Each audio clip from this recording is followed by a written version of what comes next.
ఇంగిలి భక్షింతు వైరకిండపు నాడన్ ముంగల నిలుతును నీతిని వెంగలి క్రియ జరుగుదు జరుగు గురువేకముతోడన్. ఇట్లా వర్షాకాల శరత్కాలం సేవించి వారు నా ఎందుకు కృప చేసి అంట శుభమని భావించి ఆ మహానుభావుని భుజించి విడిచిన వారిని భక్తితో భక్షించేది వాడని. అంటే అదేంటంటే మరి ఎంగిలి తినకపోయాను, ఎంగిలి తినకూడదు. కానీ అటువంటి శ్రేష్ఠులైనటువంటి వాళ్ళు వచ్చినప్పుడు వాళ్ళు తీసుకున్నటువంటి దాన్ని ప్రసాదంగా మనం తీసుకోవడం చేయొచ్చు. అది చేయవలసినటువంటిది. అందుకని అలా తీసుకున్నా అన్నాడు. ఉత్సిష్టము, అది ఉచ్ఛిష్టం అంటారు. ఉచ్ఛిష్టం అంటే మామూలుగా ఎంగిలి అర్థం. అదే అందులో ఉత్సిష్టము. ఉత్ అంటే శ్రేష్టమైనటువంటిది, ఉన్నతంగా ఉన్నటువంటిది, మిగిలినటువంటిది అని. వాళ్ళు ఏం చేస్తారు, వాళ్ళు కూడా భగవదర్పణం చేసి భగవత్ ప్రసాదంగా తీసుకుంటారు. దానిలో భగవత్ ప్రసాదంగా ఈయన సేవిస్తున్నాడు కాబట్టి ఈయన కూడా తీసుకునేటువంటి వాడు. ఎంగిలని వచ్చింది అసలు, ఉచ్చిష్టం అసలు దాని పేరు ఎంగిలని. మన తర్వాత ఎంగిలి మాటగా తెలుగులో వచ్చింది. అది తెలుగులో కొంత ఎంగిలి ఉంది, అది సంస్కృతంలో తెలుగులోకి వచ్చేప్పుడు కొంత ఎంగిలి పడుతూ ఉంటుంది.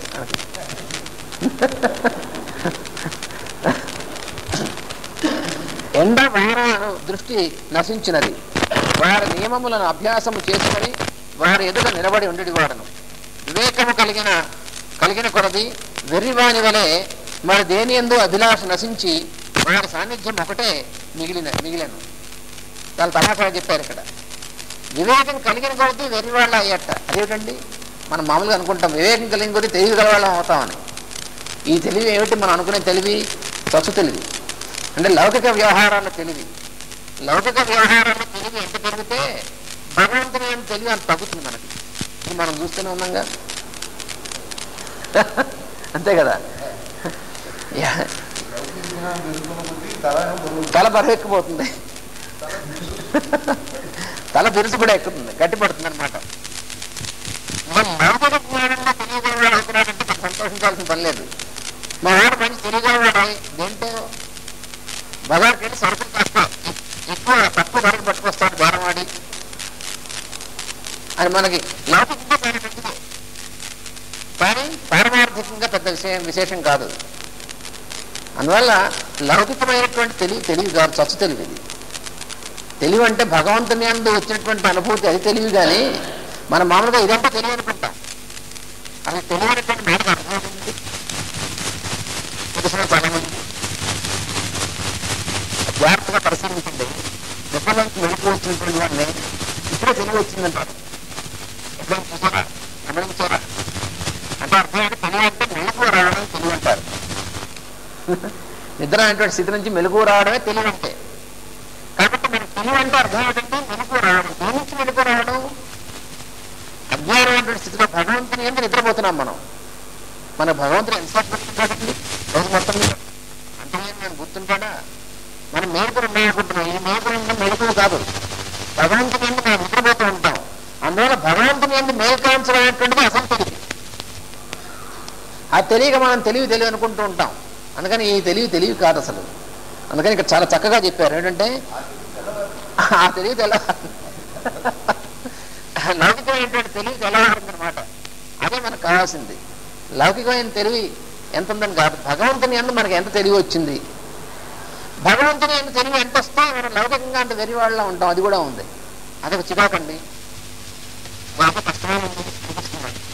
ఏంటండి, భగవంతుని అందు మేలుకొలుపు వచ్చి భక్తి ఎక్కువ కొద్దీ మామూలు దాంట్లో వెర్రివాడుగా అవుతారట. అలా అయితే ఎట్లాగండి లోకల్లో అనిపిస్తుంది. ముందు మన భయం వేస్తుంది.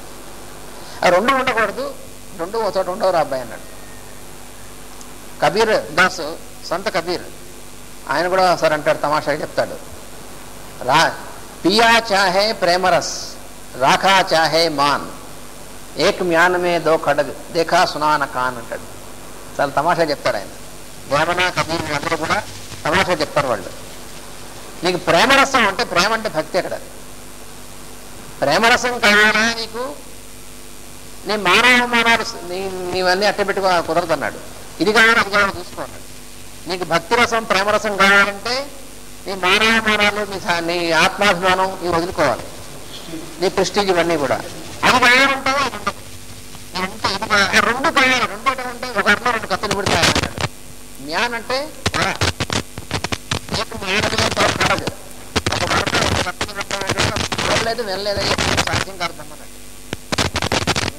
అంతే. వాళ్ళు వేదవాక్కులు వాళ్ళు వాళ్ళు వాళ్ళని అందుకని మహాత్ములు వాళ్ళు వాళ్ళు ఏం చేస్తారు నోటంలో వస్తుంది.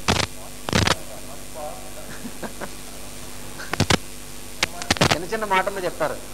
మహాత్ములు మాటలు చెప్తారు.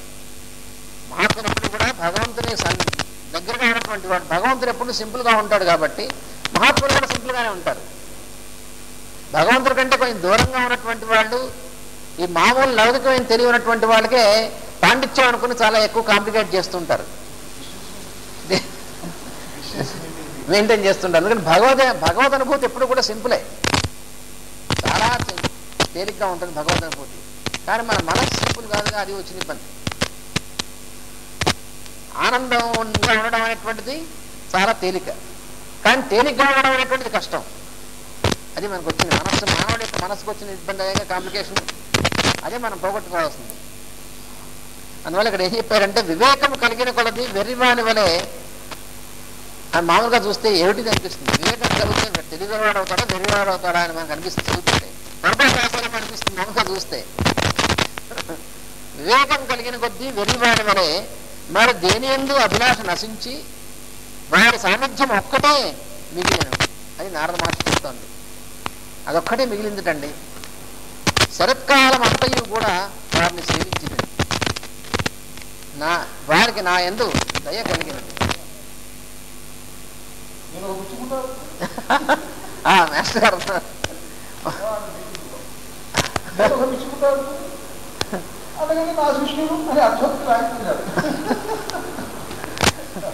ఇలా సందర్భంలో మాస్టర్ గారు చెప్పారనమాట. తెలివైన వాళ్ళని అంటే చెప్పారు. నేను తెలివైన వాడిని కాదు కాబట్టి నాకు భక్తులు శిష్యులుగా ఉందాం అనుకున్నటువంటి వాళ్ళు నాకంటే కూడా ఇంకా తెలియగల వాళ్ళు, తక్కువ తెలియగల వాళ్ళు అయి ఉంటే వాళ్ళు, తెలియగల వాళ్ళు అనుకున్నటువంటి వాళ్ళు మాత్రం పాపం వాళ్ళు నా భక్తులు గారు, వారు నాకంటే చాలా గొప్పవాళ్ళు అన్నారు. దానివల్ల భగవంతుడు తెలివితేటలు కాదు, భగవంతుడి యొక్క స్వరూపం భక్తి, ప్రేమ. భగవత్ స్వరూపం అంటే ఏమంటే ప్రేమ. ఎక్కడ ప్రేమ ఉంటుందో అక్కడ భగవంతుడి యొక్క అనుభూతి ఉంటుంది, భగవంతుడి యొక్క సాన్నిధ్యం ఉంటుంది. ఎక్కడ తెలివితేటలు ఉంటాయో అక్కడ మనం ఉంటాం, భగవంతుడి యొక్క అనుభూతి ఉండదు. భగవంతుడు ఉంటాడు కానీ అనుభూతి ఉండదు అక్కడ. అదే వచ్చింది. అందువల్ల అప్పుడు ఏమంటున్నాడంటే ఆయన, ఏమిటే వాళ్ళు ఈయన యందు వాళ్ళకి కరుణ కలిగింది. ఈ చాతుర్మాస్యం 4 నెలలు కూడా అలా సేవించేట వాళ్ళని. అలా సేవించిన తర్వాత వాళ్ళకి ఈయన యందు కరుణ కలిగింది.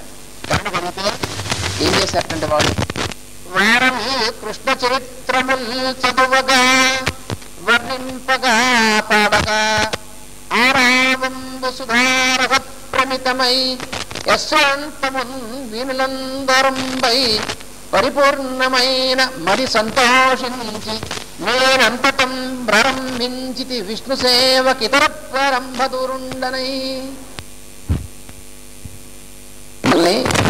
చదువుగా వాళ్ళు చదువునా కూడా అవే చదివేవాళ్ళట. ఇలా మనం భాగవతం చెప్పుకుంటున్నామే, అలాగే భగవంతుని యొక్క చరిత్రలో చదివారట వాళ్ళు. వర్ణించారట భగవంతుని యొక్క గుణ విశేషాలను, పాడారట. అలా చదవడం, వర్ణించడం, పాడడం వాళ్ళు చేస్తుంటే ఆ రావం, ఆ శబ్దం ఉండే అది సుధారస ప్రతిమమై అమృతం యొక్క ధార వలె అశ్రాంతమున్ వీణులను దూరంపై నా చెవుల్లోకి లోపలికల్లా చొరబడింది. అలా చొరబడి పరిపూర్ణమైన మరి సంతోషించి దానివల్ల నా మనస్సు సంపూర్ణంగా ఆనందమైనటువంటి స్థితిలోకి వెళ్ళిపోయింది. అప్పుడు నేను అంతటా ప్రారంభించిది విష్ణు సేవకు. అప్పటి నుంచి విష్ణు సేవ నాలో ప్రారంభమైంది. ఇతర ప్రారంభ దురుండనై మిగతా పనులు ఎందు అంటే మిగతా పనులన్నీ మానేసాయని అర్థం కాదు. మిగతా పనులన్నీ కూడా అవేం తోచట్లేదు. ఏ పని చేస్తున్నా కూడా అంతా విష్ణుమయం అయిపోయింది. ఆ స్థితి కలిగింది అన్నాడు. వారు కృష్ణుని చరిత్రములు చదువుచూ వర్ణించుచూ మధురముగా గానము చేయుచుండిరి. కృష్ణునికి అంకితమైన సంగీత నాదము అమృతమయమై నిరంతరము నా చెవులలో నిండినది. మనస్సు పొంగి పొరలుట ఆరంభించినది. వెంటనే అప్రయత్నముగా విష్ణు భజనము ఆరంభించి తిని. ఆ విష్ణు భజనం అంటే విష్ణుని సంకీర్తనము, విష్ణుని కొలవడం భజనం అంటే. ఇట్లు హరిసేవారతిని చేసి ప్రపంచాతీతుండనై బ్రహ్మరూపకుండనైన నా యందు స్థూల సూక్ష్మంపైన ఈ శరీరంబు నిజ మాయాకల్పితంబని ఆ మహాత్ములకు యోగిజనుల మూలంబనం రజస్తమో గుణ పరిహారిణి అయిన భక్తి సంభవించెను. అంతా చాతుర్మాస్యంబు నిండిన ఆ యోగిజనులు యాత్ర చెయ్యువారులై విధంబున. అప్పుడు ఏం చేశారంటే దాని యందు లీలమగుటచే ప్రపంచమునకు అతీతుడనైతిని. అంటే విష్ణు అనేటువంటి ఆయన యొక్క భక్తి యందు లీనమవడం వల్ల ప్రపంచానికి అతీతుడినయ్యాను అంటే అర్థం ఏమిటి? ఇక్కడి నుంచి పారిపోయాను అర్థం కాదు. అతీతుడు అవడం అంటే ఇందులోనే ఉంటూ దీని యందు ఆయన యొక్క అనుభూతి తప్ప వేరే లేనటువంటి స్థితిలో ఉన్నాను. ఇన్వాల్వ్ కాకుండా ఉండడం అనమాట. అది అతీతుడు అంటే. అతీతుడు అనగా విడిచినవాడు కాక దాటినవాడు. ఇది మాస్టర్ గారు ఇచ్చినటువంటి ఎక్స్ప్లెనేషన్. అంటే విడిచిపోయినవాడు అతీతుడు కాదు, దాటినటువంటి వాడు. అది అతీతత్వం అంటే. అంటే ఇక్కడ ఒక ఇబ్బందిగా ఉన్నటువంటిది, భయపెట్టేటువంటి విషయం ఉంది, లేకపోతే బాధపడేటువంటి సన్నివేశం ఉందనుకోండి. ఆ బాధపడేటువంటి సన్నివేశం ఉంటే వదిలేసి పారిపోయిన వాడు అతీతుడు కాదు. పిల్లవాడు జ్వరం వచ్చిందనుకోండి ఇంట్లోను, పిల్లవాడు జ్వరం వచ్చేప్పటికి భయం, అయ్యో మన పిల్లవాడు జ్వరం వచ్చిందే అని. అందుకని ఇల్లు వదిలేసి ఎక్కడికి దూరంగా పారిపోయాడు అనుకోండి, వాడు పారిపోయిన వాడు అవుతాడు. అతీతుడు ఎలా అవుతాడు? పిరికివేశం అన్నమాట వాడు. అందుకని పిరికివాడికి ఎప్పుడు కూడా భగవంతుడు అందడు. అందుకనే ఉపనిషత్తులో కూడా చెప్పారు, నాయం ఆత్మ బలహీనేన లభ్య. బ్రహ్మ యొక్క తత్వం, పరమాత్మ యొక్క తత్వం బలహీనుడైనటువంటి వాడికి దొరకదురా అబ్బాయి అన్నాడు. అందుకని అతీతుడు అంటే దాటినవాడు అని అర్థం, కానీ పారిపోయిన వాడు అని అర్థం కాదు. అంటే అర్థం ఏమిటి? ఆ సిచ్యువేషన్ నుంచి పారిపోతే పనికిరాడు. ఉండి తన కొడుకు జ్వరం వచ్చింది అయితే భయపడిపోతే వాడు బలహీనుడు అవుతాడు. పారిపోయిన వాడు అంతకంటే బలహీనుడు. ఉండి ఇంకోళ్ళ జ్వరం వస్తే ఏం చేస్తాడు? తన కొడుకు జ్వరం వస్తే కూడా అదే చేయాలి. అది చేస్తూ దాని యందు భయపడకుండా, దాని యందు పారిపోకుండా తన కర్తవ్యాన్ని నిర్వహిస్తూ భగవదర్పణంగా చేసినటువంటి వాడు, వాడు దాటినటువంటి వాడు అంటే. అంటే వాడికి భయం అనేటువంటిది లేదు. అందువల్ల అతీతుడు అంటే అర్థం అది. విశ్వమును విష్ణువుగా దర్శించి దాటినవాడు అగును. అది అతీతత్వం అంటే ఎలా వస్తుంది? మొత్తం విశ్వం అంతా కూడా, సమస్త జీవులు, సమస్త వస్తువులు అంతా కూడా విష్ణుమయంగా ఎవరికైతే అనుభూతి కలుగుతుందో వాడు అతీతుడు అంటే. దానివల్ల బ్రహ్మరూపకుడైతే విశ్వం అంటే బ్రహ్మను రూపము కట్టించుకున్నవాడు బ్రహ్మరూపకుడు అంటే అర్థం అది. నేను దేహమునందు ఉన్నానని పొరబడక నా నందు స్థూల సూక్ష్మ రూపములైన దేహము ఆశ్రయించుకొని ఉన్నదనియు అది సహజ మాయాకల్పితమనియు గ్రహించితిని. అది తెలియడం అంటే. మామూలుగా మనం అనుకుంటాం ఈ శరీరంలోనే ఉన్నాను అని మన భావం. అందుకని శరీరంలో ఉన్నాను అనుకోవడం వల్లనే శరీరం విడిచేప్పుడు అయ్యో ఎక్కడికో వెళ్ళిపోతున్నాను భయపడతాం. శరీరంలో నేను ఉండడం అనేటువంటిది కాదు నిజమైనటువంటిది. నేను అనేటువంటి ప్రజ్ఞయందు మాయాకల్పితమైనటువంటి స్థూల సూక్ష్మ రూపమైనటువంటి శరీరం అల్లుకొని ఉంది. అది తెలుసుకోవాలి. నేను శరీరంలో ఉన్నాను అనుకుంటే ఏమనుకుంటాం? ఈ నేను అనేటువంటి వెలుగు ఈ శరీరంలో ఎక్కడ లోపల ఇరుక్కుని ఉంది అనుకుంటాం. అందుకని మనం ప్రయత్నం ఏం చేస్తూ ఉంటాం? ఇది లోపల ఎక్కడో ఇరుక్కుని ఉంది అనుకోవడం వల్లే ఈ దాట బయటకు వెళ్ళిపోకుండా చుట్టూ కవర్ వేస్తేనో అనిపిస్తుంది. ఏం వేసేస్తావు? ఒకటి అనిపిస్తూ ఉంటుంది, ఇంకోటికి వచ్చినప్పుడు అనిపించదు. మనకి ఎవరో వచ్చినప్పుడు కొంచెం ఇక్కడ నొప్పి వచ్చింది అనుకోండి, అమ్మో చిన్న నొప్పి ఏదొచ్చినా సరే ఇది గుండె నొప్పి ఏమో అనిపిస్తుంది వెంటనే. ఎందుకనంటే గుండె లోపల మనకేదో లోపల ఇరుక్కున్న లోపల ఉంది జాగ్రత్తగాను. అందుకని దాని చుట్టూ సీలు వేస్తే ఇంకా బయటికి పోదనుకుంటాం. ఎవడ వేయకండి సీలు, మనకు తెలియదు అనుకుంటుంటాం. అందుకని ఈ లోపల ఉన్నాడు జీవుడు. అందుకని మీరు పారిపోకుండా చుట్టూ జాగ్రత్తగా సీలు వేయాలి. ఏం సీలు వేస్తావు? ఏ సీలు లేదు. ఏం వేసినా సరే వాళ్ళ దగ్గర వెళ్ళిపోవచ్చుకుంటే ఏ లాభం లేదు. నేను మండే స్పెషలిస్ట్ అని చూపించాను సప్పుడు బాధపడవద్దు. ఎవరు ఏం చూపించినా ఆగడు. ఏదా మన మిగుడు ప్రైమ్ మినిస్టర్ గారు రికమెండేషన్ పట్టుకొచ్చారు కసా బాగుంది, ఎవరు చెప్పినా ఆగడు. అందువల్ల లోపల ఇరుక్కుని ఉన్నాడనేటువంటి భావన పొరపాటు.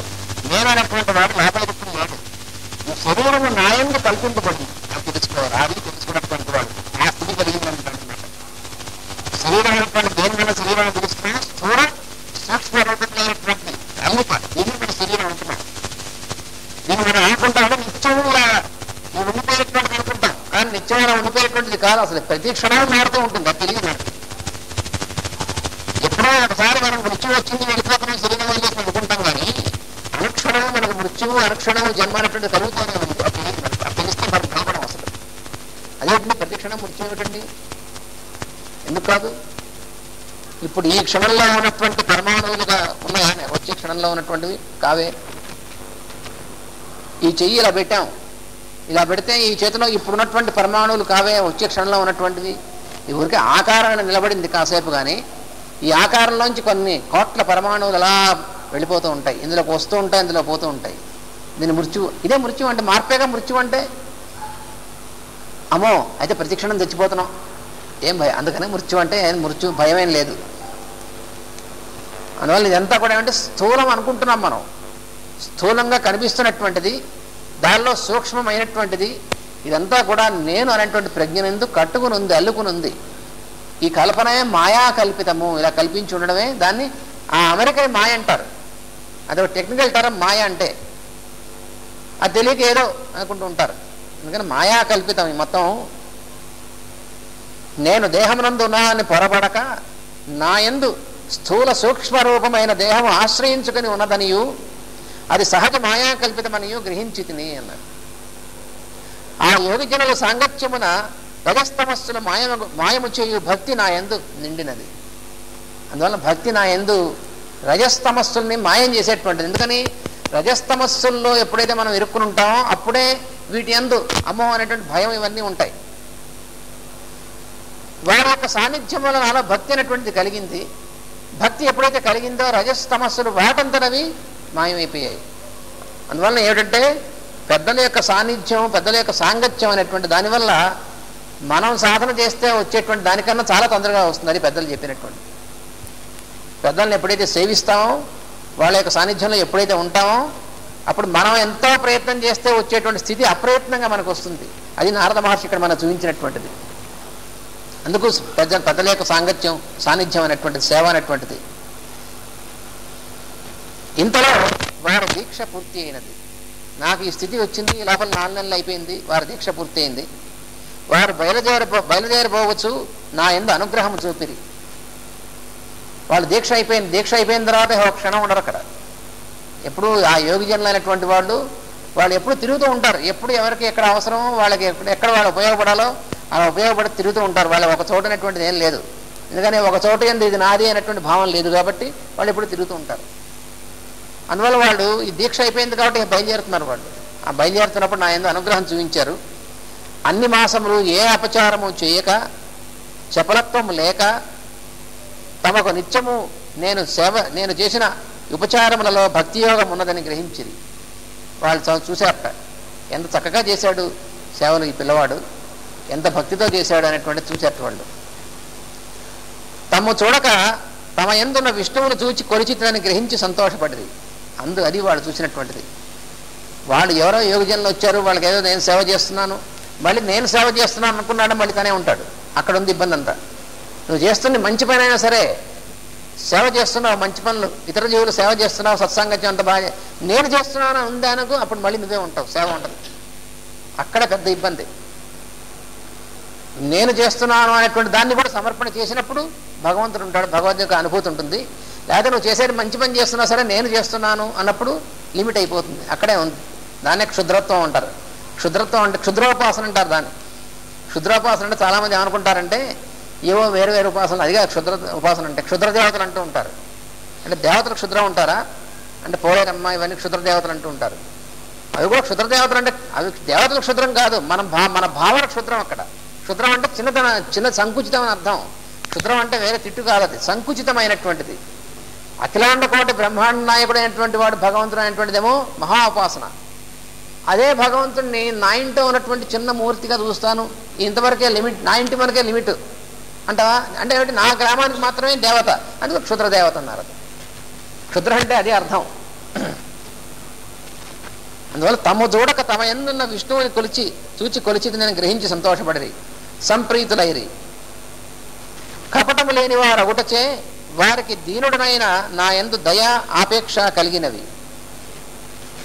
ఈశ్వర రహస్యమును గూర్చి పురోగమింపజేయు అసాధారణ విజ్ఞాన స్పర్శను నాకు కలిగించి వెడలిపోయేది. అది చేసినటువంటి పని వాళ్ళు.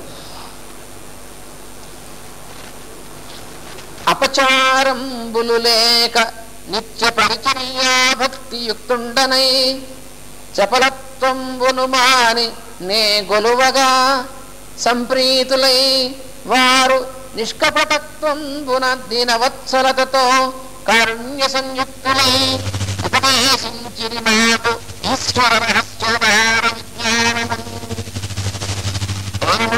వారి ఉపదేశంకున వాసుదేవుడి మాయానుభవంబును తెలిసి ఈశ్వరుని యందు సమర్పితంబైన కర్మంబు తాపత్రయంబు మానుప ఔషధంబగు అగు.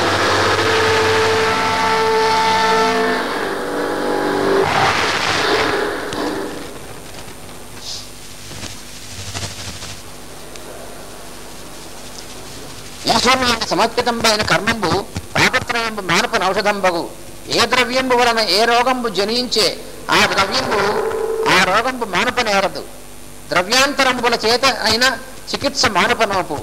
అవిధంబునం కర్మంబులు సంసార హేతుకంబులయ్యు ఈశ్వరార్పితంబులై తామసమ్ము బొరచుకొన నోపియుండు. ఈశ్వరుని యందు చేయంబడు కర్మంబు విజ్ఞాన హేతుకంబై ఈశ్వర సంతోషణంబును భక్తి యోగంబును పుట్టించు. ఈశ్వర శిక్షణ చేసి కర్మంబులు చేయువారలు కృష్ణ గుణనామ వర్ణన స్మరణంబులు చేయుదురు. పూరకంబులుగా వాసుదేవ ప్రద్యుమ్న సంకర్షణ అనిరుద్ధ మూర్తి నామంబులు 4 భక్తి పలికి నమస్కారము చేసి మంత్రమూర్తియు మూర్తి శూన్యుండు అయిన యజ్ఞపురుషుండు పూజించు పురుషుండు సమ్యక్ దర్శనుండగు అన్నాడు. అంటే ఏమిటంటే ఈ విధంగా వారిని సేవ చేస్తే వారు నాకు ఉపదేశించారు. వారు ఇచ్చినటువంటి ఉపదేశం వల్ల వాసుదేవుని మాయానుభవమును క్రీడగా గుర్తించు మార్గము తెలిసినది. మాయానుభవం తెలుసుకున్నా అన్నాడు. చాలా అద్భుతమైనటువంటి విశేషం ఇది. వాసుదేవుని యొక్క మాయానుభవం నాకు తెలిసిందన్నాడు. చాలా అంటే అర్థం ఏంటంటే మాయాబద్ధులైనటువంటి జీవులు ఉంటారు. జీవులందరూ కూడా మాయాబద్ధులైన అంటారు కూడా. మాయాబద్ధులైన జీవుల పాపపుణ్య ప్రవర్తనలు అన్నీ ఈశ్వరుని నాటకం అని గ్రహించి ఈ గ్రహింపు జారిపోకుండా నిలపగలిగితేనే ఇది వాసుదేవుని మాయానుభవం తెలిసినంటే. అంటే మనం చూస్తున్నటువంటి జీవుల రూపంలో ఉన్నటువంటి వాళ్ళందరూ భగవంతుడి రూపాలు అనుకుంటున్నాం. అది మొట్టమొదటి బాగానే ఉంది.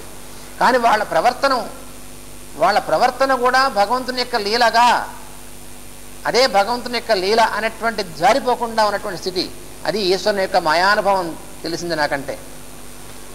వాసుదేవుడు అంటే అర్థం ఏమిటి? ఇతర జీవుల యొక్క రూపంలో, వాళ్ళ యొక్క చేష్టల రూపంలో వసించి ఉన్నటువంటి వాడిని వాసుదేవుడు అంటారు. అందుకని వాసనాత్ వాసుదేవస్య వాసితం తే జగత్రయం సర్వభూత నివాసోసి వాసుదేవ నమోస్తుతే అని.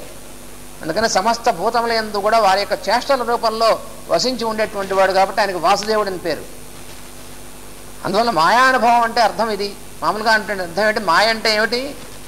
ఇతర జీవుల రూపంలో ఎవరు కనిపిస్తూ ఉంటారు? జీవులు కనిపిస్తూ ఉంటారు మనకి. వాళ్ళ యొక్క చేష్టలు వాళ్ళ చేష్టలుగా కనిపిస్తూ ఉంటాయి. అప్పుడు భగవంతుడు కనిపించడు. అందువల్ల వాళ్ళ రూపంలో భగవంతుడు కనిపించడమే కాకుండా వాళ్ళు చేసినటువంటి చేష్టల్లో కూడా భగవంతుని యొక్క లీలగా మనకు కనిపిస్తే అప్పుడు మాయ అయినటువంటి దాన్ని మనం దాటినటువంటి వాళ్ళం అవుతాం. ఈ అనుభవం కలిగిందట ఈయనకి. ఈశ్వరుని యందు సమర్పితమైన కర్మాచరణము తాపత్రయమును పోగొట్టుటకు మందుగా పనిచేయును. మనకి తాపత్రయాలు అనేటువంటివి 3 తాపాలు ఉంటాయి. అవి తాపత్రయాలంటే. తాపత్రయములు అనగా ఆధ్యాత్మికము, ఆది భౌతికము, ఆది దైవికము అను తాపములు. ఈ 3 రకాలైన తాపాలు మానవులకు ఉంటాయి. ఇవి తాపత్రయాలంటే. మనం మామూలుగా వాడుతూ ఉంటాం తాపత్రయం అని.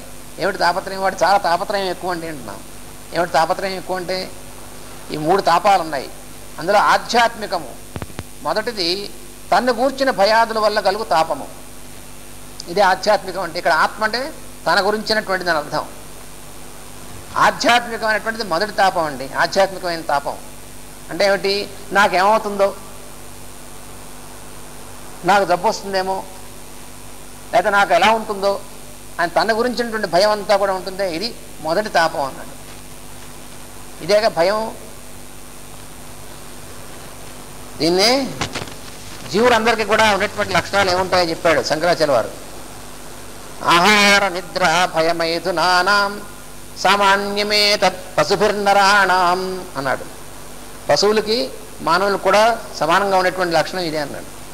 ఆహారం, నిద్ర, భయం, మైథునం. భయం ఏమిటండి అంటే ఏమిటి? తన గురించినటువంటి భయం. అదే భయం అంటే.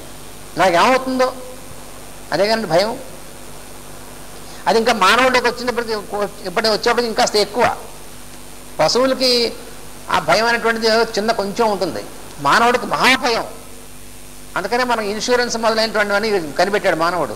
ఎందుకని ఇన్సూర్గా లేదు కాబట్టి ఇన్సూరెన్స్ కావాలని. ఏమవుతుందో ఇన్సూరెన్స్ ఏజెంట్ అదేగా చెప్పేది. మొట్టమొదటి రాగానే శుభం పలకరా అంటే ఏమంటాడు, నువ్వు చచ్చిపోతే అంటాడు ముందు. ఇన్సూరెన్స్ ఏజెంట్ మొదలుపెట్టేది దాంతోనే, లేకపోతే వాడి బిజినెస్ సాగదు. అందువల్ల భయం అనేటువంటిది, ఈ భయమే తన్ను గురించినటువంటి భయమే మొట్టమొదటి తాపం అన్నట్టు. అది ఆధ్యాత్మికమైన తాపం అంటేను. రెండవది ఆది భౌతికం అంటారు. ఆది భౌతికమైనటువంటి తాపం అది దేహములకు, వస్తువులకు, ఆస్తిపాస్తులకు, బంధుమిత్రాదులకు సంబంధించిన తాపం. వస్తువులు, ఆస్తిపాస్తులు, బంధువులు, వీళ్ళకి ఏమవుతుందో, వీళ్ళు ఏమవుతారో అనేటువంటి తాపం ఉంటుందే, అది రెండవది. ఇది ఆది భౌతికమైనటువంటి తాపం. మూడవది కర్మఫలం వల్ల కలుగు తాపము. ఈ మూడును సంసార జీవులకు తప్పవు. ఈ మూడవది ఆది దైవికము. ఆది దైవికం అంటే మనం ఇంతకుముందు దాని పని చేశాం, దాని ఫలితం ఏంటంటే ఇప్పుడు అనుభవిస్తున్నాం. అది దైవికం అంటాం. ఎందుకని అలా దాని ఫలితం ఇప్పుడు మనకి సంక్రమించడం అంటే దేవుని యొక్క దైవికమైనటువంటి మన చేతిలో ఉంది కాదుగా. దాని వల్ల కూడా మనం తాపం పడుతూ ఉంటాం. ఈ మూడు తాపాలు అనేటువంటి వాటికి గురి అవుతూ ఉంటారు కర్మజీవులందరూ కూడా. అందువల్ల కర్మజీవులు ఈ మూడును సంసార జీవులకు తప్పవు. సుఖములకై యత్నించుచు వారు తాపత్రయాగ్నిలో ఉడికిపోవచ్చుందరు. ఇది మామూలుగా చేసేటువంటి పని. ఏం చేస్తుంటాం మనం? సుఖం కోసం. దేనికోసం నువ్వు పని చేస్తున్నావు అంటే సుఖం కోసం. దేన్ని మనం సుఖం అంటున్నావు? మనకి ఎన్ని లిస్ట్ ఉంటుంది, పెద్ద లిస్టు సుఖాలు. సొంత ఇల్లు కట్టుకుంటే అదొక సుఖం, సొంత ప్రయాణం ఒక సుఖం, బ్యాంకులో బ్యాలెన్స్ ఉంటే ఇంకో సుఖం. ఎన్ని ఒకటా రెండా? అయితే ఇన్ని సుఖాల కోసం నువ్వు ఏం చేస్తున్నావు? జీవితం అంతా కష్టపడుతున్నావు. ఇదేమిటిది? సుఖం కోసం కష్టపడినటువంటి ఎక్కడైనా ఆగుతున్నావు మనం? మొట్టమొదట మనకేమీ లేదు, ఏదో చిన్న ఉద్యోగం వచ్చింది, ఒక 500 రూపాయల ఉద్యోగం వచ్చింది అనుకోండి, అప్పటికి అదే సుఖం. కానీ లోపల 500 రూపాయలు ఏం చదువుతుందండి, 1000 రూపాయలు వస్తే బాగుండని ఇంకో పని చేస్తాం. 1000 రూపాయలు వచ్చింది, సరిపోయిందా? 1000 రూపాయలు వచ్చింది, 1000 రూపాయలు ఈ రోజుల్లో ఏం సరిపోతుందండి అని మళ్ళీ 2000 వచ్చింది, సరిపోయిందా? 2000 సరిపోతుంది, ఒక ఇల్లు ఉంటే బాగుండు. ఇల్లు వచ్చింది, సరిపోయిందా? ఇల్లు మరి చిన్నదైతే ఏం బాగుంటుంది, పెద్దది భవనం అయితే బాగుండు. ఆగిందా? భవనం అయిన తర్వాత ఒక కారు ఉంటే బాగుండు. ఆగిందా? ఎక్కడ అవుతుందండి? ఇలా అయ్యి చివరికి ఎక్కడ సుఖపడ్డావా ఎప్పుడైనా నువ్వు? ఆ మంచి చక్కటి దల్లపరుపు ఉన్నటువంటి ఉంటే సుఖం పడుకున్న సుఖం ఏడిసిందే నీకు, పడుకున్నావు దాని మీద. కానీ బుర్ర ఎప్పుడు ఈ తర్వాత ఏం చేయాలి దాని మీద ఉంటుందన్నమాట. ఇంకా సుఖం ఏది నీకు? దేని సుఖం అంటుంది అంటే ఏం చేస్తున్నావు? సుఖం పడటం కోసం జీవితం మొత్తం కష్టపడుతున్నావు, అంతా కూడగట్టావు. చివరికి ఏమైంది? ఆ రోజు ఎక్కడికోకుండా ఎక్కడికే వచ్చింది, శరీరం వదిలేసావు, అది అయిపోయింది. మరి ఇవన్నీ ఎవరి కోసం అన్న తర్వాత వాడు రాసి పెట్టుంటే వాడు సుఖపడతాడు, అయితే వాడే వేసుకుంటాడు. సుఖం అనేటువంటిది మన యొక్క ఇంప్రెషన్, ఆ ఇంప్రెషన్తో కొట్టుకుంటూ ఉంటాం. అది మనం జరిగేటువంటిది. సుఖం అనేటువంటిది ఆ ఇంప్రెషన్ అనేటువంటిది పోయి సుఖం అనేటువంటిది అనుభవం కలగాలి. అది సుఖం అంటే. అందువల్ల ఈ మూడింటి కూడా ఎప్పుడు కొట్టుకుంటుంటారు, ఉడికిపోతూ ఉంటారు. చేసిన ప్రతి కర్మకు చేతులో కొంత దోషము, ఫలితము కూర్చిన కోరికల్లో చిక్కుకొనట మొన్నవి సంభవించి తాపత్రయపడుతుందరు. అందుకని ప్రతి పని కూడాను అసలు మనకు అవసరమా లేదా అనేటువంటిది ఉండదు. ఏ పనైనా సరే ఎక్కువ పనులు మనం ఎందుకు చేస్తూ ఉంటాం తెలిసినా, వాటి యొక్క ఇంప్రెషన్స్, వాటి మీద మనకు ఉన్నటువంటి అభిప్రాయాల వల్ల పనులు చేస్తూ ఉంటాం. పక్క వాళ్ళ అబ్బాయి ఇంజనీరింగ్ చదువుతున్నాడు అనుకోండి, మనవాడు ఇంజనీర్ కాకపోతే ఎట్లా అనే అభిప్రాయం. వాడు దేనికి పనికి వస్తాడు అనేటువంటిది ఉండదు మనకి. పక్కవాడు ఒకవాడు చదువుతున్నాడు కాబట్టి మనవాడు కూడా చదవాల్సిందే, కాబట్టి వాడిని తీసుకెళ్ళి ఇంజనీరింగ్లో పెడతాం. 1,00,000 రూపాయలు కట్టైనా సరే వాడు మధ్యలో చదువు అనేసి వస్తాడు ఇంటికి. అప్పుడు మనకి 1,00,000 రూపాయలు పోయింది, వాడికి చదువు రాదు. ఎందుకంటే వాడు ఇంజనీరింగ్ బుర్ర కాదు, వాడికి దేనికో పనికి వస్తాడు. వాడు పనికి దాంట్లో పెడితే వాడు షైన్ అవుతాడు. కానీ మనం అనుకున్నట్టుగా వాడిని రుద్దితే ఇది మనం చేసేటువంటి ప్రతి పని ఇంతే. మనం ఏదో ఉద్యోగం చేస్తున్నాం, పక్కింటి ఆయన వ్యాపారం చేస్తున్నాడు, మనకేమో నెలకి 4,000 జీతం వస్తుంది, ఆయన నెలకి 1,00,000 రూపాయలు వస్తుంది. అది వ్యాపారం మనం కూడా చేస్తే మనం పనికొస్తామో లేదో తెలియద్దు, మనం ప్రతిదాన్ని పనికొస్తామా? కాబట్టి మనం కూడా వెళ్ళి ఏదో వ్యాపారం కోసం బ్యాంకు నుంచి 2 లక్షలు అప్పు తీసుకుని అది పెట్టి ఆ 2 లక్షలు పోయి మనకుంది కూడా పోయి అప్పుడు నానా బాధలు పడ్డాం. అంటే ఏమిటి? చేయదలుచుకున్న పనులు చేస్తూ ఉంటాం, చేయవలసిన పనులు కాదు మనం చేసేది. అందుకని చేయదలుచుకున్న పనులు మానేసి చేయవలసిన పనులు చేస్తే అప్పుడు మనం సరిగ్గా ఉంటాం.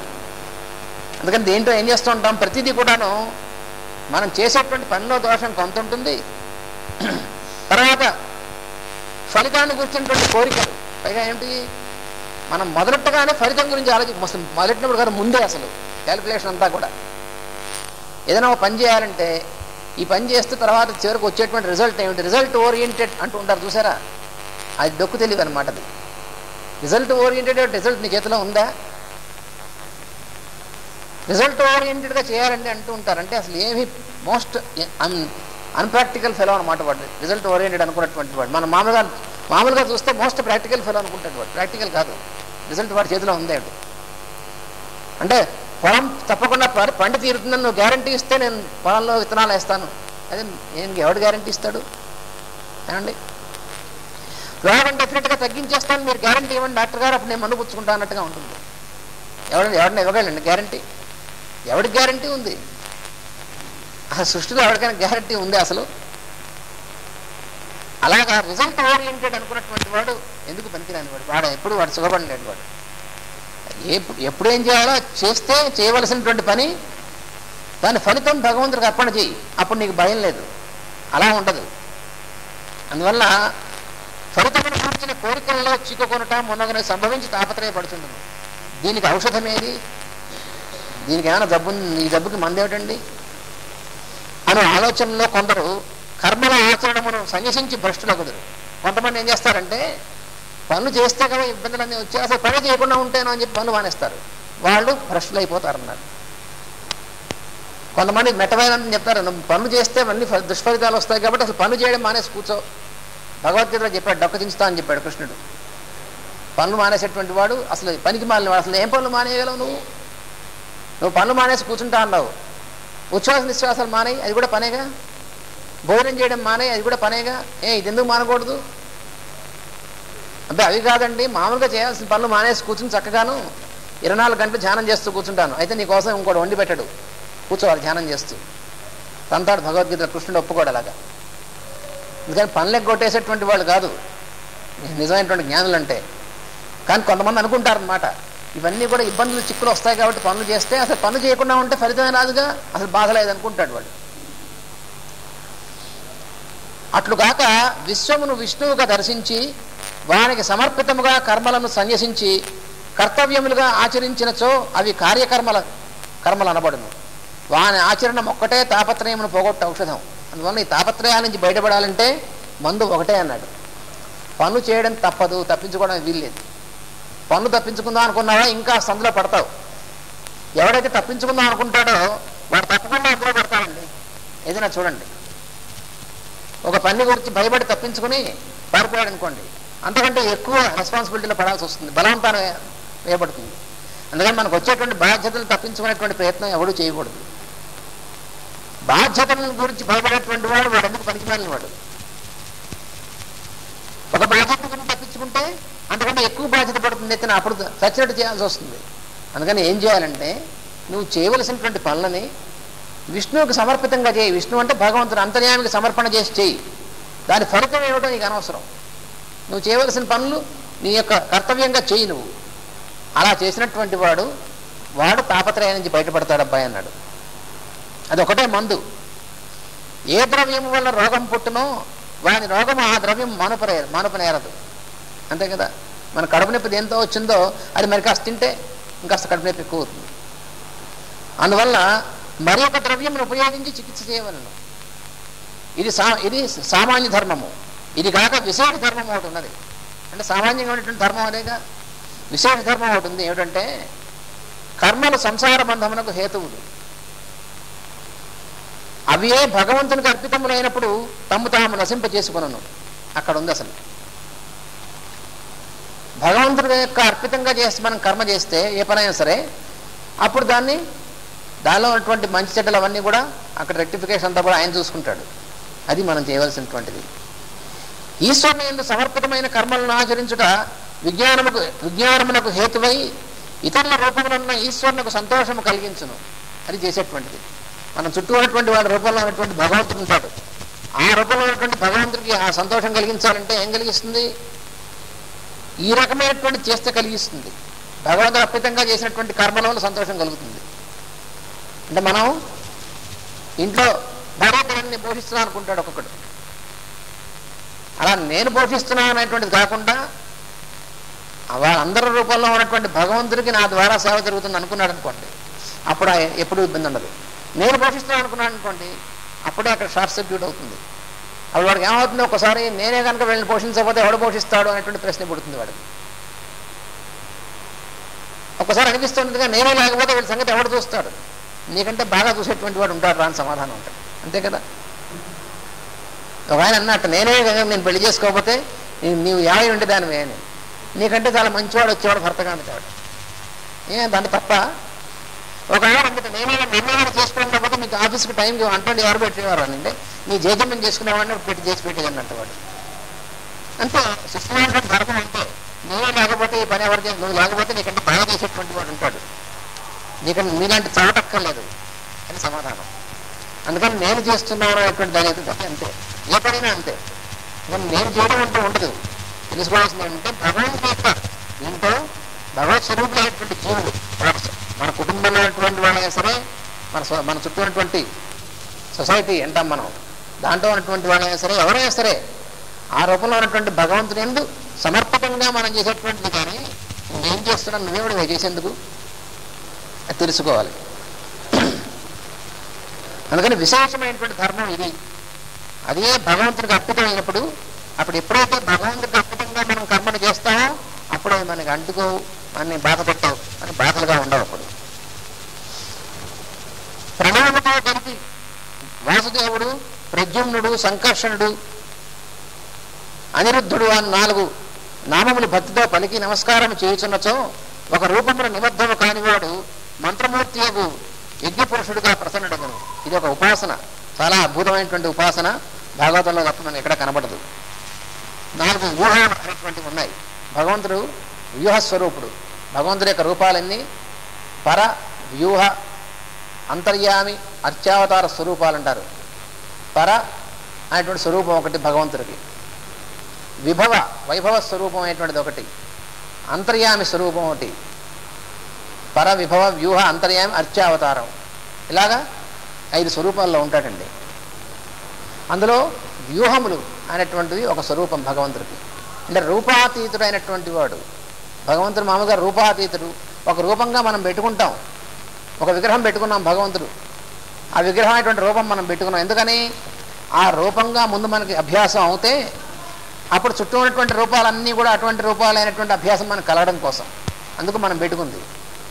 కానీ అసలు భగవంతుడు రూపాతీతుడు, సర్వరూప అన్ని రూపాలు ఆయనవే, కానీ అన్ని రూపాలకి అతీతుడైనటువంటి వాడు భగవంతుడు. అటువంటి వాడిని ఉపాసన చేయాలంటే దానికి ఉపాసన ఇచ్చారు. అవి ఏమిటంటే వాసుదేవుడు అనేటువంటి ఒక వ్యూహము, సంకర్షణుడు అనేటువంటి వ్యూహం ఒకటి, ప్రద్యుమ్న వ్యూహం అనేటువంటిది ఒకటి, అనిరుద్ధ వ్యూహం అనేటువంటిది. ఈ 4 వ్యూహాలుగా భగవంతుడు వ్యక్తమవుతూ ఉంటాడు.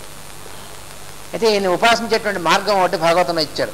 రోజు కూడా సూర్యోదయ సమయానికి తూర్పున ఆకాశం వైపు మనం చూస్తూ అక్కడ బంగారు రంగులో వాసుదేవ, ప్రద్యుమ్న, అనిరుద్ధ, సంకర్షణ అనేటువంటి ఈ 4 నామాలు మనం భావించి ఆ రూపాల్లో ఉన్నటువంటి భగవంతుడికి కనుక మనం నమస్కారం చేసి స్మరిస్తే ఇది చాలా అద్భుతమైనటువంటి ఉపాసనగా భాగవతం మనకి ఇచ్చింది.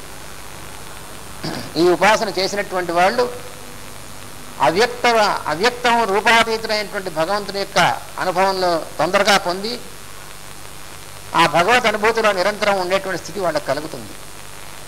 చాలా డైరెక్ట్ అండ్ సింపుల్ అన్నమాట ఈ ఉపాసన.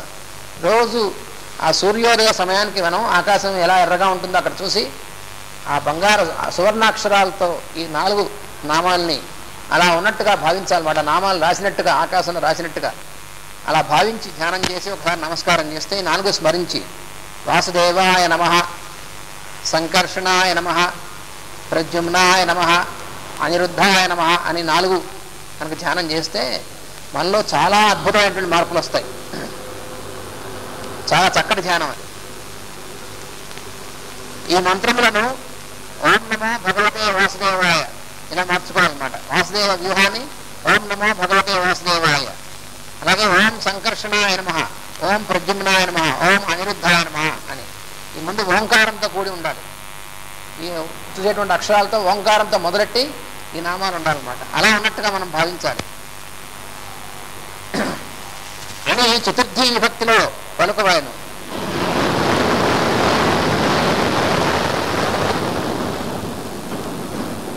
మంత్రమూర్తి అనగా మంత్రం ఉచ్చరించుచున్నవాడు చైతన్యము దేవుడుగా వెలుగొందుట, అది మంత్రమూర్తి అంటే. ఎవరైతే మంత్రాన్ని ఉచ్చరిస్తున్నాడో ఆ ఉచ్చరిస్తున్నటువంటి వాడు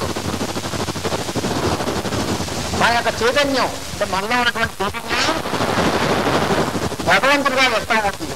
అది జరిగేటువంటి పని ఈ రకమైనటువంటి ఉపాసన ద్వారా. ఇలా సాధన చేయాలి. ఈ రకమైనటువంటి సాధన చేయాలని చెప్పి అది నారద మహర్షి వాళ్ళ దగ్గర నుంచి పొందినటువంటి ఉపదేశం. చేయక దానవ కుల వైరి నాకు తనయందలి విజ్ఞానమునిచ్చెను, మదనుష్ఠానము నాతడెరుగు నీవు సలుపుము దీనిన్, ముని కులములోన మిక్కిలి వినుకులు గలవాడవీవు, విభుకీర్తులు నీవనుకూలత పొగడము వినుజాలను జనములకు దుఃఖమెల్ల శాంతి పొందన్ అని నారద మహర్షి అంటున్నాడు అన్నమాట వ్యాసమహర్షితో. ఇట్లు సాధన చేస్తుండగా నేను విష్ణువు నాకు తన ఎందలి విజ్ఞానమునిచ్చాను. ఈ రకమైనటువంటి సాధన చేశాను నేను, వాళ్ళ నుంచి ఉపదేశం పొందినటువంటి వాడిని. అప్పుడు తన యొక్క విజ్ఞానం నా ఎందు భాషింపజేశాడు ఆ విష్ణువు. నా సాధన ఎంతయో వాడికి అర్పించింది. ఇవన్నీ మొత్తం నా సాధనంతా కూడా ఏం చేశాను, భగవద్గీతం చేశాను. సాధన నేను చేస్తున్నాను అనుకున్నప్పుడు కూడా మళ్ళీ ఇరుక్కుంటాం. ఎక్కడ చివరి దాకా జాగ్రత్తగా ఉండాల్సిందే. వైకుంఠపాద ఆటలో చిట్ట చివరి దాకా వెళ్ళి పరమపద స్వభావం ఎక్కబోతూ ఉంటాడు, మళ్ళీ ఆ పావన నోట్లో పడి కిందకి వచ్చేస్తాడు. అలాగే సాధనంతా చేసి ఈ సాధన నేను సాధన చేశాను అనుకున్నాను అనుకోండి, మొత్తం అంతా పడిపోయినట్టు. అందుకని సాధన మొత్తం కూడా మళ్ళీ ఆయనకి అర్పితం చేయాలి. అది చేయవలసింది. అందుకే మన వాళ్ళు పెద్దవాళ్ళు పూజ అంతా చేసామండి, అయితే మంత్రోపాసన చేసాం, ఒక వ్రతం చేసాం, అంతా చేసి చివరికి ఏం చేస్తాం, నీళ్లు అక్షతలు చేతిలో తీసుకోండి అంటారు. తీసుకొని ఏతత్ ఫలం సర్వం శ్రీకృష్ణార్పణమస్తు. అయ్యా ఏదేమిటండి ఇంత కష్టపడి నేను చేస్తే ఆయనకు అర్పితం ఏమిటి మనకు అనిపిస్తుంది మామూలుగాను. ఇంత కష్టపడి ఇంత వ్రతం చేసి ఇంత మంత్రోపాసన చేస్తే ఇది మళ్ళీ ఆయనకు అర్పితం. మరి ఎవరి కోసం చేసేవారా నువ్వు?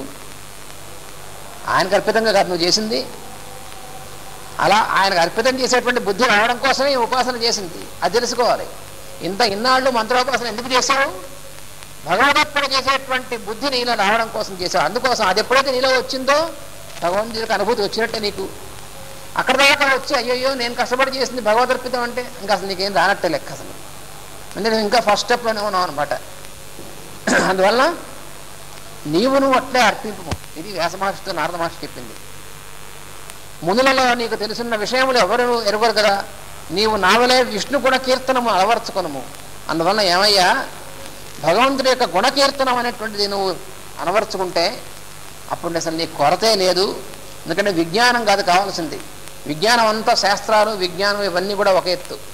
ఇవన్నీ ఉన్నప్పటికీ ఇవన్నీ లేకపోయినప్పటికీ భగవంతుడికి సర్వసమర్పణం చేసావా ఇవన్నీ కూడా వాడంతరే వస్తాయి. ఎందువల్ల అన్ని శాస్త్రాల్లోనూ ప్రతి శాస్త్రంలో సారం ఏది? మీరు ఏ శాస్త్రమైనా తీసుకోండి, ఆ శాస్త్రంలో లోపలికి వెళితే ఉండేటువంటిది ఎవరి దగ్గరికి వెళుతాం మనం? పరమాత్మ దగ్గరికి కదా వెళ్ళేది. ఫిజిక్స్ తీసుకోండి, ఎలక్ట్రానిక్స్ తీసుకోండి, ఎలక్ట్రాన్లోకి వెళ్ళండి, ఏముంది దాంట్లోకి? ఇంకా లోపలికి వెళ్ళండి, ఇంకా లోపలికి వెళ్ళండి. ఆ లోపలికి వెళితే మిగిలేది ఏమిటి? అంతర్యామి చైతన్యమేనా? బయాలజీ తీసుకోండి, బయాలజీ కణంలోకి వెళ్ళండి, దానిలోకి వెళ్ళండి, ఇంకా లోపలికి వెళ్ళండి, అక్కడికైనా వెళ్ళేది. మీరు ఏం తీసుకున్నా సరే చివరిదాకా వెళితే లోపలికి వెళ్ళేటువంటిది ఒక చోటుకే. అదే భగవంతుడు చెప్పింది, నువ్వు ఏ దారినైనా సరే వచ్చే నాగిరికి రాబాయి అన్నాడు. అందువల్ల అలా ఎక్కడ ఏ శాస్త్రం నుంచైనా అక్కడికే వెళ్తాం కాబట్టి అసలు ఆయన్నే ముందు పట్టుకున్నాం అనుకోండి. మనం పట్టుకుంటే ఈ శాస్త్రాలు అన్నీ కూడా వాటంతరే దానిలో భాషిస్తాయి. అందువల్ల అట్నుంచి ఇటు రావాలి. కానీ విజ్ఞానం అనేటువంటిది ఎప్పుడూ కూడాను వీటిలో ఇరుక్కుంటే ఏమవుతుంది? అక్కడ వెళ్ళలేం మనం. మనకు ఒక అడవిలోకి మనం తెలియని చోటికి దూరం అనుకోండి, ఇప్పుడు ఎక్కడికి వెళ్తాము, ఎక్కడ తిరుగుతూ ఉంటాం అలాగా. కానీ సెంట్రల్ పాయింట్ మనకు తెలుసు అనుకోండి, అప్పుడు అక్కడి నుంచి ఎక్కడికి కావాలంటే అక్కడ వెళ్ళి రాగలం మనం. అలాగే భగవద్ అనుభూతి అనేటువంటి దానికోసం ముందు అది రావాలంటే భగవంతుని యొక్క గుణకీర్తనములు అనేటువంటి చేస్తూ ఉండాలి. ఆ భగవత్ స్వరూపులైనటువంటి జీవుల్ని భగవత్ స్వరూపులుగా సేవిస్తూ ఉండాలి. ఇదే మార్గం. ఇది భాగవతం మనకి ఇచ్చేటువంటి ఉపదేశం. ఈ ఉపదేశమే నారద మహర్షి వ్యాస మహర్షికి మళ్ళీ నీకు కొత్తగా చెప్పింది ఏమన్నా కొత్తగా చెప్పింది. ఇప్పుడు మనం చెప్పుకున్న కొత్తగా చెప్పిన విషయాలు ఏమైనా ఉన్నాయండి? ఇన్ని రోజుల నుంచి మనం చెప్పుకుంటున్నవి అన్నీ మనకు తెలుసున్నవే. కొత్తదంటూ ఏమీ లేదు సృష్టిలో. అసలు మనం అనుకుంటాడు కొత్తగా ఏదో కనిపెట్టాడని. లేనిది ఎక్కడైనా వస్తుందా కొత్తగాను? లేనిది ఎప్పుడు రాదు, ఉన్నది లేకపోవడం ఉంటుంది. సృష్టిలో ఉన్నటువంటి అసలు రహస్యం అది. అందుకని ఎప్పుడు అంటే ఏమిటి, మరి ఇంతకుముందు లేదు కదా. ఇంతకుముందు లేకపోవడం కాదు, ఇంతకుముందు ఉన్నట్టు నీకు తెలియదు. అదే మనకి ఏమండి, న్యూక్లియర్ ఎనర్జీ గురించి ఇంతకుముందు తెలియదు. ఇంతకుముందు తెలియదు అనేటువంటి మాట నిజం. కానీ ఇంతకుముందు లేదా? ఇంతకుముందు లేక సృష్టి ఎలా ఉంటుంది అసలు? పరమాణువు అనేటువంటిది కనిపెట్టక ముందు పరమాణువు లేదుటండి. అలాగే ఆక్సిజన్ గురించి మనం కనిపెట్టలేదు అనుకోండి. అంతకుముందు ఆక్సిజన్ లేకపోతే మనం ఉండేవాళ్ళం కాం అసలు. అందుకని మనం దాని యందు మనం ఇప్పుడు కొత్తగా తెలుసుకున్నాం అర్థం. కానీ ఇంతకుముందు లేనిది కొత్తగా కనిపెట్టడం అనేటువంటిది ఎప్పుడూ ఉండదు శాస్త్రంలో. అందువల్ల ఎప్పుడైతే భగవద్ అనుభూతి అనేటువంటిది కలుగుతుందో అప్పుడు మనం మొత్తం అన్నీ కూడా వాటి యందు భాషిస్తాయి అనేటువంటిది ఇది మనం తెలుసుకోవాల్సింది. స్వస్తి ప్రజాభ్యః పరిపాలయంతాం న్యాయేన మార్గేణ మహిం మహీషా గోబ్రాహ్మణేభ్యః శుభమస్తు నిత్యం. లోకాః సమస్తాః సుఖినో భవంతు. లోకాః సమస్తాః సుఖినో భవంతు. లోకాః సమస్తాః సుఖినో భవంతు. ఓం శాంతి శాంతి శాంతి.